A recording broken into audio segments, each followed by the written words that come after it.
64 game. Have you ever seen the commercial to the original 64 game? It's just a bunch of people in Nintendo character costumes. Yeah. Each other. Yeah. Look at this. We're sitting at like. I love this. We're sitting at like 720 by 60.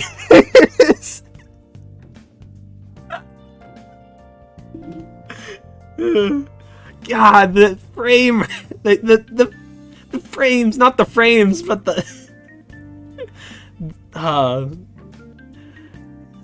Wow.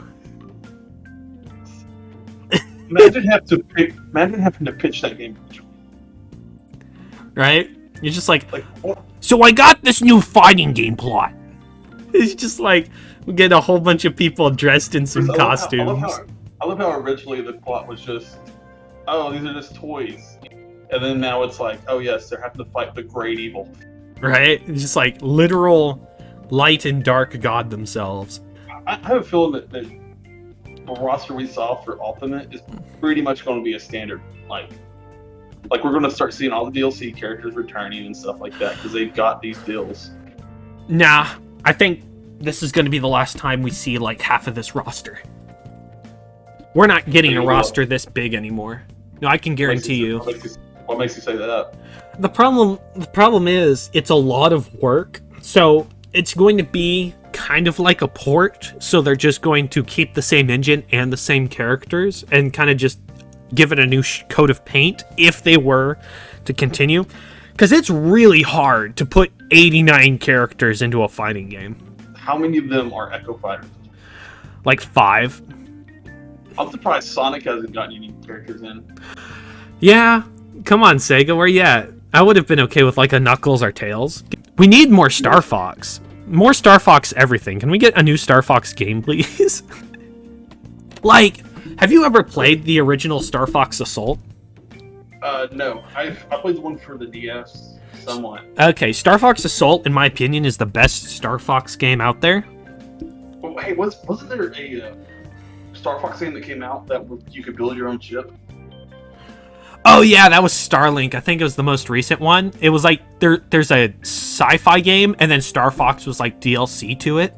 I haven't played it. I heard it was good, but it wasn't good enough to actually get much attention on the internet.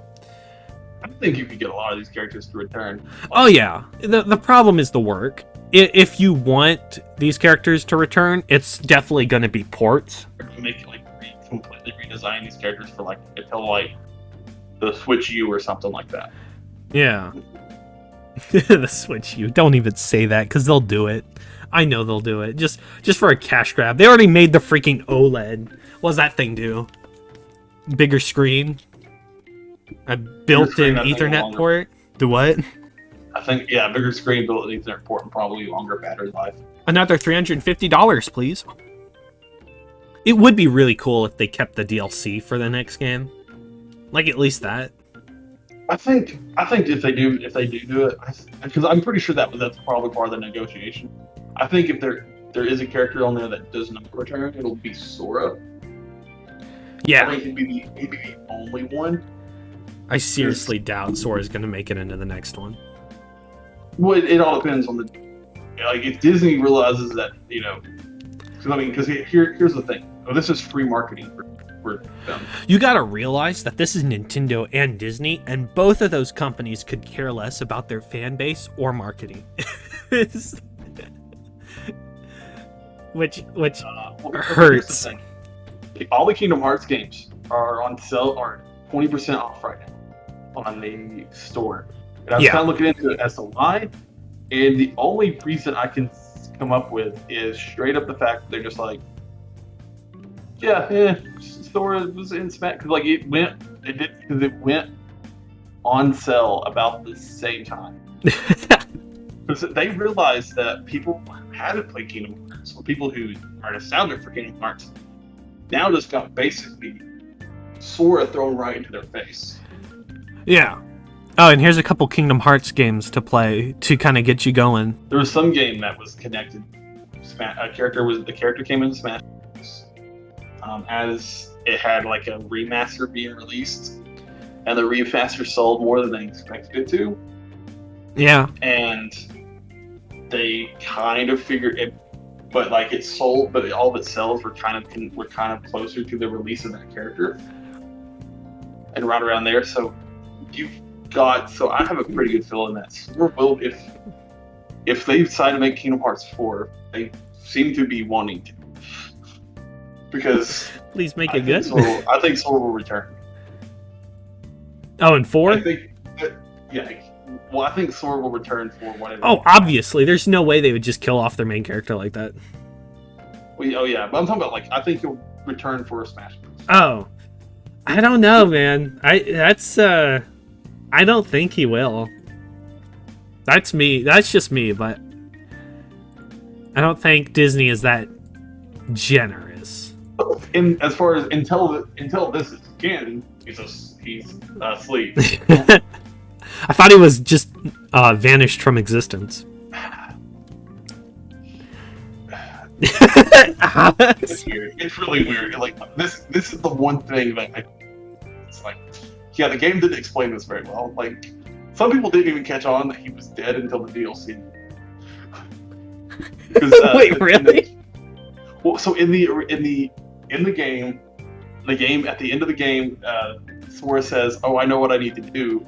Disappears, and then we go to this end thing of everyone's having fun on Destiny Island, and then it cuts to Sora sitting with his love interest, who was the person who died, and then he just disappears. He's just gone. Everyone was like real confused about what happened there. All right, homies, I'm out. Because it was just kind of weird and out of nowhere. Abrupt, yeah. And then in the DLC, we get to the part where, and it's literally the first, like, the character tells Sora, it's like, look, if you do this, you will, like, take their place. It's just like, just so you know, if you pull the trigger, it's done. Like, there's a bullet in that gun, all right? Just to let you know. They even tell him, like, look, you got away with it once. You're not going to get away with it a second. Really, the next DLC is straight up, you're trying to figure out they're trying to figure out what happened to Sora by going through data. And so they're having a data version of Sora defeat the bosses. Okay, so we've now established that Sora is in the Matrix, okay? Okay, yeah, there's for a while. And that journal, they digitized that journal data version of Sora because, or they use the journal to digitize it, and that creates a data version of Sora because they're using him avatar to go and defeat corrupted data that is inside that they stored inside the journal. Because that's how computers work in Kingdom Hearts, by the way. Okay, I didn't know that, but thanks. Every computer in Kingdom Hearts basically as if Tron exists.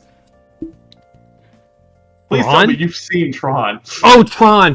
Sorry. I was like, I thought you said Thrawn or something. I'm like, wait, when did Star Wars get into the? Wait, does this mean Star Wars can be in Kingdom Hearts now because it's a part of Disney?